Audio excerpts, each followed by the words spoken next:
नमस्कार, आप देख रहे हैं आवाज न्यूज और मैं हूं बीना सिंह। कोरिया जिले के मनेन्द्रगढ़ में भालू के खौफ से लोग सहमे हुए हैं। इस बीच एक भालू को वन विभाग की टीम ने अपने जाल में फंसाया है और उसे पिंजरे में कैद कर संजय गांधी राष्ट्रीय उद्यान में छोड़ दिया गया है। मनेन्द्रगढ़ के शहरी क्षेत्र सहित बस्ती के लोग भालू के आतंक से डरे हुए थे। लोगों के मन में भालू का खौफ इस कदर था कि शाम होते ही सभी अपने घरों से निकलना बंद कर देते थे। आए दिन भालू किसी न किसी व्यक्ति पर हमला कर देता, जिस वजह से लोगों में खौफ और भी बढ़ गया। वहीं सभी एकजुट होकर भालू को पकड़ने की मांग वन विभाग से कर रहे थे। स्थानीय लोगों की मांग व वन विभाग के वरिष्ठ अधिकारियों के निर्देश पर वन अमला भालू को पकड़ने की काफी दिनों से प्रयास कर रहा था। इसी बीच रविवार की रात वन विभाग की टीम को सफलता हाथ लगी। वन विभाग ने भालू को पकड़ने के लिए सिद्ध बाबा मंदिर के प्रांगण में पिंजरा लगाया हुआ था। वहीं वन अमले द्वारा लगाए गए पिंजरे में भालू कैद हो गया। इसके बाद स्थानीय लोगों ने राहत की सांस ली। इधर पिंजरे में कैद भालू को वन विभाग की टीम ने संजय गांधी राष्ट्रीय उद्यान में छोड़ दिया है। बहुत दिनों से पब्लिक की शिकायत थी कि यहाँ पर भालू आए दिन मतलब रात में बस्ती के अंदर शहर में भी वो करता था, परेशान कर किसी की दरबार तोड़ना हो करके। तो हमारी टीम लगी थी, बाकी नहीं वो कर पा रहे थे उसको। उसके बाद कल अपने वन मंडल अधिकारी और सीसीएफ साहब के निर्देशानुसार पिंजरे को लगाने के लिए अनुमति लिया।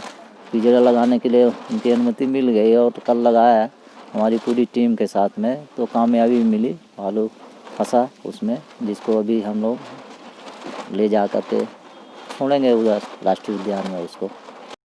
नगर निगम के द्वारा शहर के विभिन्न वार्डों में राशन दुकान खोले जा रहे हैं ताकि शहर की जनता को राशन लेने के लिए इधर उधर न भटकना पड़े और वार्ड वासियों को राशन आसानी से उपलब्ध हो सके।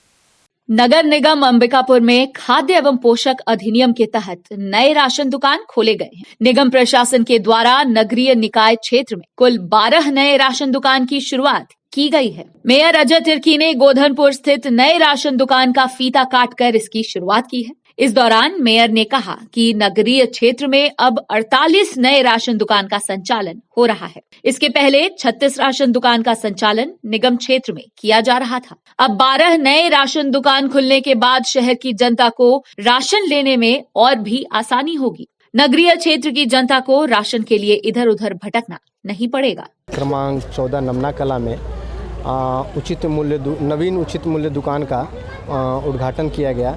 यहाँ बहुत दिनों से प्रतीक्षित मांग थी और यहाँ उचित मूल्य दुकान काफ़ी दूर था, तो लोगों को बहुत परेशानियों का सामना करना पड़ता था। उनको ऑटो और दूर के वजह से लाने ले जाने में परेशानी होती थी। इस वजह से हमने सरकार से मांग रखी कि हमारे वार्ड में उचित मूल्य दुकान नहीं है और हमें उचित मूल्य दुकान का व्यवस्थापन किया जाए। सरकार ने त्वरित हमारी बातों को रखकर वार्ड क्रमांक 14 नमना कला में नवीन उचित मूल्य दुकान का स्थापना किया गया है। पब्लिक को जो बहुत दूरी में जाके राशन लेना पड़ता था, उस दिक्कत से निजात मिले। उसी तारतम्य में अभी हम लोगों ने 13 नई दुकान किए हैं और पहले 36 था, तो अभी जो बचे हुए हैं उसमें भी और दुकान खोलने के लिए। अंबिकापुर शहर में लूट की वारदात तेजी से बढ़ी है। शहर की सड़कों पर महिलाएं सुरक्षित नहीं हैं। ऐसे में कानून व्यवस्था पर भी सवाल उठ रहा है। इसी कड़ी में एक और मामला सामने आया है, जहां एक महिला के साथ लूट की वारदात हुई है। पीड़ित महिला ने घटना की शिकायत कोतवाली थाने में दर्ज कराई है। कोतवाली थाने के ठीक बगल की गली में विद्युत विभाग के दफ्तर के पास बाइक सवार 2 लुटेरों ने लूट की वारदात को अंजाम दिया है। घटना रविवार की शाम करीब 7 बजे की है। मोमिनपुरा निवासी शबाना परवीन नाम की एक महिला चौपाटी से अपनी सहेलियों के साथ स्कूटी से घर वापस लौट रही थी। इसी दौरान विद्युत विभाग के दफ्तर के पास नकाबपोश बाइक सवार 2 युवक पीछे से पहुंचे और स्कूटी को धक्का मारकर दोनों महिलाओं को गिरा दिया। इसके बाद आरोपियों ने महिला का बैग लूट लिया और अंधेरे का फायदा उठाकर मौके से फरार हो गए। महिला ने अपने बैग में 7,000 रुपए नगद सहित एक मोबाइल रखा था। इसके बाद पीड़ित महिला ने कोतवाली थाने में शिकायत दर्ज कराई। पीड़िता की शिकायत पर कोतवाली पुलिस ने अज्ञात आरोपियों के खिलाफ लूट का अपराध दर्ज कर लिया है। थाना प्रभारी का कहना है कि आसपास लगे सीसीटीवी फुटेज के आधार पर आरोपियों की शिनाख्त की जा रही है और उन्हें जल्द ही गिरफ्तार कर लिया जाएगा। एक महिला बैग लेकर चल रही थी, उसको कोई अज्ञात व्यक्ति आया और छीन के निकल गया। उसमें अपराध पंजीबद्ध कर विवेचना में लिया गया है। आरोपी की तलाश की जा रही है। वहां लगे सीसीटीवी फुटेज में देखे हैं तो कुछ धुंधला टाइप दिख रहा है, अभी स्पष्ट पता नहीं चला है उसमें। गांधीनगर थाना अंतर्गत रविवार की देर रात सड़क हादसे में ग्राम पंचायत चठिरमा के उप सरपंच सिद्धार्थ कुमार डे की मौत हो गई। इस घटना के बाद ग्राम पंचायत में मातम पसरा हुआ है। वहीं पुलिस अपराध कायम कर मामले की जांच कर रही है। शहर से सटे ग्राम पंचायत चठिरमा निवासी व उप सरपंच सिद्धार्थ कुमार डे की रविवार देर रात सड़क हादसे में जान चली गई। उप सरपंच अपनी बाइक चलाकर अंबिकापुर से अपने घर लौट रहा था। इसी दौरान साईं बाबा स्कूल के पास एक अज्ञात वैन के चालक ने उसकी बाइक को ठोकर मारी और मौके से फरार हो गया। घटना में उप सरपंच को गंभीर चोट आई। इसके बाद उसे स्थानीय लोगों की मदद से अंबिकापुर मेडिकल कॉलेज अस्पताल में भर्ती कराया गया, लेकिन उसकी इलाज के दौरान मौत हो गई। इस घटना के बाद से परिवार में मातम पसरा हुआ है। वहीं पुलिस ने मर्ग कायम कर अज्ञात वाहन चालक के खिलाफ अपराध दर्ज कर लिया है। पंचायत मंत्री टीएस सिंहदेव के आश्वासन के बाद भी प्रांतीय इकाई के आह्वान पर पंचायत सचिव संघ के द्वारा अंबिकापुर मुख्यालय में अपनी एक सूत्रीय मांग को लेकर एक दिवसीय धरना प्रदर्शन का आयोजन किया गया। सोमवार को पंचायत सचिव संघ शासकीय सेवक घोषित करने की मांग को लेकर धरने पर बैठा रहा। प्रदेश में शिक्षा कर्मियों के संविलियन के बाद पंचायत सचिव संघ की ओर से भी उन्हें शासकीय कर्मचारी घोषित करने की मांग उठने लगी है। इसी कड़ी में प्रांतीय इकाई के आह्वान पर सरगुजा इकाई पंचायत सचिव संघ के द्वारा अंबिकापुर मुख्यालय में एक दिवसीय धरना प्रदर्शन का आयोजन किया गया। वहीं मुख्य सचिव के नाम ज्ञापन सौंपकर पंचायत सचिव संघ ने शासकीय कर्मचारी घोषित करने की मांग की है। गौरतलब है कि रविवार को पंचायत सचिव संघ प्रदेश के पंचायत एवं स्वास्थ्य मंत्री टीएस सिंहदेव से मुलाकात कर अपनी मांगों को उनके समक्ष रखा था। वहीं मंत्री सिंहदेव ने आश्वासन दिया था कि इस बजट सत्र में पंचायत सचिव की मांग को रखा जाएगा। बावजूद इसके पंचायत सचिव संघ सोमवार को एक दिवसीय धरना प्रदर्शन का आयोजन कर धरने पर बैठे रहा। हम लोग का एक सूत्रीय मांग है कि परिवीक्षा अवधि समाप्त करके शासकीयकरण। मंत्री महोदय से बात हुई है कल और लगातार उनसे बातचीत जारी है और हमको पूर्ण आश्वासन मिला है कि इस बजट सत्र में हम आपकी जो मांग है उसको रखेंगे। आश्वासन मिला था लेकिन पूरे छत्तीसगढ़ में इस चीज़ को होना है और इतनी जल्दी रोकना संभव नहीं था, इसलिए हम लोग जो है सोचे कि ज्ञापन दे देते हैं। बाकी आगे 22-23 को हमारी रायपुर में मीटिंग होगी और 26 से जो अनिश्चितकालीन हड़ताल हम लोग का है उस संबंध में निर्णय लिया जाएगा। खबरों का सिलसिला जारी रहेगा। लौटते एक छोटे से ब्रेक के बाद।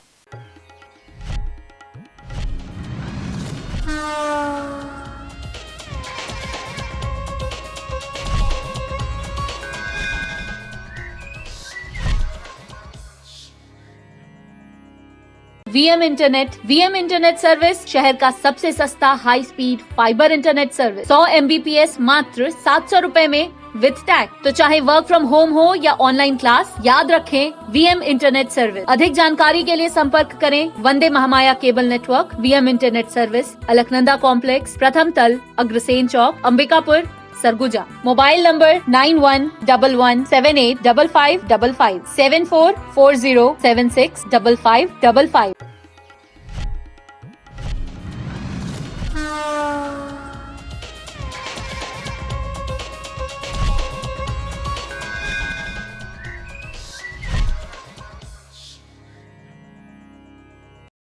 ब्रेक के बाद आपका स्वागत है। सूरजपुर जिले के लटोरी सामुदायिक स्वास्थ्य केंद्र के चिकित्सक एवं स्टाफ ने अपनी समस्याओं से स्वास्थ्य मंत्री टीएस सिंहदेव को अवगत कराया है और उन्हें ज्ञापन सौंपकर समस्याओं से निराकरण करने की मांग की है। लटोरी सामुदायिक स्वास्थ्य केंद्र एक छोटे से भवन में संचालित हो रहा है, जिस वजह से सामुदायिक स्वास्थ्य केंद्र में पदस्थ चिकित्सकों सहित अन्य स्टाफ को भी भारी दिक्कतों का सामना करना पड़ रहा है। वहीं सामुदायिक स्वास्थ्य केंद्र में पदस्थ स्वास्थ्य कर्मियों के स्टाफ भवन नहीं होने की वजह से उन्हें परेशानी हो रही है। इसके अलावा पीएम रूम की व्यवस्था नहीं होने की वजह से चिकित्सकों की मुसीबत और भी बढ़ गई है। चिकित्सकों को शव का पीएम करवाने के लिए बिश्रामपुर भेजना पड़ता है। ऐसे ही कई समस्या लटोरी के सामुदायिक स्वास्थ्य केंद्र में बनी हुई है। इन समस्याओं के निराकरण के लिए स्वास्थ्य कर्मियों ने प्रदेश के स्वास्थ्य मंत्री टीएस सिंहदेव को ज्ञापन सौंपा है और जल्द से जल्द समस्याओं को दूर करने की मांग की है। हमारी मुख्य मांगे में से स्टाफ क्वार्टर है, जिसके लिए हम लोग सारे स्टाफ आज उपस्थित हुए थे, क्योंकि अभी हॉस्पिटल बने कई साल हो गए पर एक भी कमरा स्टाफ के लिए नहीं है। दूसरी हमारी मांग थी पीएम रूम के लिए, जो कि अब सामुदायिक स्वास्थ्य केंद्र में इसका अपग्रेडेशन 3 साल पहले हुआ है, पर अभी भी पीएम कराने के लिए लोगों को विश्रामपुर जाना होता है और हमारे यहाँ से डॉक्टरों को भी परेशानी होती है। तीसरी मांग थी कि हमारे यहाँ अभी तक ना ही एक जननी सुरक्षा के लिए 102 की गाड़ी, ना ही 108 की एम्बुलेंस गाड़ी अभी तक नहीं है। ये हमारी तीसरी मांग थी। चौथी मांग थी कि हॉस्पिटल के परिसर में कोई बाउंड्री वाल नहीं है, जिसकी वजह से अनावश्यक लोग वहाँ पे दखल देते हैं। इसके लिए बाउंड्री वाल की मांग थी। बढ़ते पेट्रोल डीजल के दामों के विरोध में आजाद सेवा संघ के कार्यकर्ताओं ने राज्यपाल के नाम कलेक्टर को ज्ञापन सौंपा है और पेट्रोल व डीजल के दामों को कम करने की मांग की है। आए दिन बढ़ते डीजल और पेट्रोल के दामों से जनता त्रस्त है। बावजूद इसके पेट्रोल और डीजल के दामों में लगातार वृद्धि हो रही है। वर्तमान में पेट्रोल के दाम 82 रुपए प्रति लीटर है, वहीं डीजल के दाम 80 रुपए प्रति लीटर है। इसी कड़ी में आजाद सेवा संघ के कार्यकर्ताओं ने जिला अध्यक्ष रचित मिश्रा के नेतृत्व में राज्यपाल के नाम कलेक्टर को ज्ञापन सौंपा है। आजाद सेवा दल ने मांग की है कि बढ़ते पेट्रोल और डीजल के दामों को कम किया जाए ताकि आम जनता को राहत मिल सके। आज हम कलेक्टर सर के माध्यम से राज्यपाल महोदय जी को ज्ञापन देने आए हैं कि जो दिनों दिन पेट्रोल और डीजल के दाम बढ़ रहे हैं, आज 2 साल में सबसे ज़्यादा पेट्रोल और डीजल के दाम बढ़ चुके हैं, जिसके कारण आम जनता बहुत ज़्यादा परेशान है। आज 6 महीने हो चुके हैं लॉकडाउन को खुले, उसके बाद से 3 रुपये, 4 रुपये, 5 रुपये इसी प्रकार से पेट्रोल और डीजल के रेटों में रोज़ वृद्धि हो रही है। ऐसे में आम जनता को बहुत बड़ी परेशानी हो रही है। जिस प्रकार से कोरोना काल है और कोरोना काल में पैसों की सबको दिक्कत हो चुकी है, लेकिन आज पेट्रोल और डीजल के रेट इतने बढ़ रहे हैं, ऐसे में आम जनता का कैसे क्या होगा, आम जनता के लिए चिंताजनक की बात बन चुकी है। इसीलिए आज हम कलेक्टर सर के माध्यम से राज्यपाल महोदय जी को ज्ञापन सौंपकर मांग करते हैं कि इस बढ़ी हुई पेट्रोल और डीजल के रेट को कम किया जाए। कोतवाली थाना क्षेत्र अंतर्गत 2 पक्षों में जमीन विवाद को लेकर जमकर मारपीट हुई है। मामला शहर से सटे ग्राम असोला का है। पुलिस के अनुसार सोमवार की सुबह गांव के ही 2 पक्ष जमीन विवाद को लेकर आपस में भिड़ गए। इस दौरान दोनों पक्षों में जमकर मारपीट हुई और लाठी डंडे भी चले। इसके बाद एक पक्ष शिकायत करने कोतवाली थाने पहुंच गया। वहीं कोतवाली पुलिस के द्वारा पहले पक्ष की शिकायत पर दूसरे पक्ष के लोगों के खिलाफ अपराध दर्ज किया गया है। साथ ही पुलिस मामले की जांच में जुट गई है। अभी असोला गांव से आए हुए थे, वो बताए कि ज़मीन की बात को लेकर एक पक्ष द्वारा उनके साथ मारपीट कर दिया गया है, तो उसके रिपोर्ट पे अपराध पंजीबद्ध किया गया है। उसमें धारा 294, 506, 323, 147, 48, 149 पंजीबद्ध कर विवेचना में लिया गया है। सूरजपुर जिले के प्रतापपुर वन परिक्षेत्र में किसानों पर आफत आन पड़ी है। इन दिनों हाथियों के आतंक से किसान परेशान हैं। आए दिन हाथियों का दल खेतों में लगी फसल को नुकसान पहुंचा रहा है। प्रतापपुर वन परिक्षेत्र में हाथियों का उत्पात कम होने का नाम नहीं ले रहा है। पिछले कई दशकों से स्थानीय किसान हाथियों के आतंक का दंश झेल रहे हैं। आए दिन हाथियों का दल खेतों में लगी फसल को नुकसान पहुंचाता है।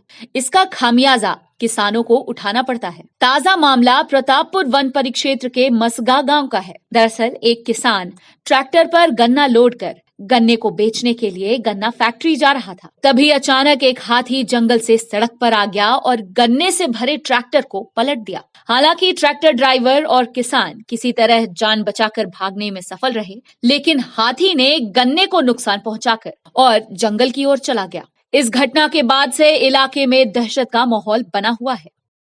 बुलेटिन में फिलहाल सिर्फ इतना ही। शहर से जुड़ी खबरों के लिए देखते रहिए आवाज न्यूज। इस न्यूज के स्पॉन्सर हैं वीएम इंटरनेट, अलकनंदा कॉम्प्लेक्स, प्रथम तल, Agrasen Chowk, Ambikapur, Surguja, Chhattisgarh. VM internet service शहर का सबसे सस्ता high speed fibre internet service. 100 MBPS मात्र 700 रुपए में विद टैग। तो चाहे वर्क फ्रॉम होम हो या ऑनलाइन क्लास, याद रखें वीएम इंटरनेट सर्विस। अधिक जानकारी के लिए संपर्क करें Vande Mahamaya cable network, VM internet service, Alaknanda complex, प्रथम तल, अग्रसेन चौक, अंबिकापुर, सरगुजा। Mobile number 9111785555 7440765555।